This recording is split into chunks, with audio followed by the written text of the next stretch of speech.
राजांनी वैयक्तिक दुःख बाजूला सारून स्वराज्याचा संकल्प दृढ ठेवला. त्यानंतर 10 नोव्हेंबर 1659 रोजी अफजल खानाचा वध झाला आणि शिवमावळ्यांनी विजापूर सैन्याला पराभूत केलं. वैयक्तिक दुःखाचा शोक न करता आणि शत्रूच्या वधाचा आनंद साजरा न करता त्यांनी स्वराज्याची घोडदौड पुढे चालूच ठेवली आणि अनेक किल्ल्यांवर विजय मिळवला. आपणही शिवरायांसारखं हाती घेतलेलं काम कुठल्याही गोष्टीचा परिणाम न होऊ देता असंच पार पडावे, ही शिकवण आपण नक्कीच घेतली पाहिजे.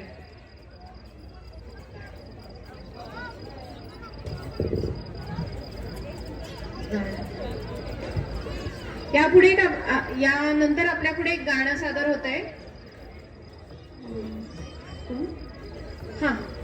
पुष्पलता निळेताई आता आपल्यापुढे गाणं सादर करतायत.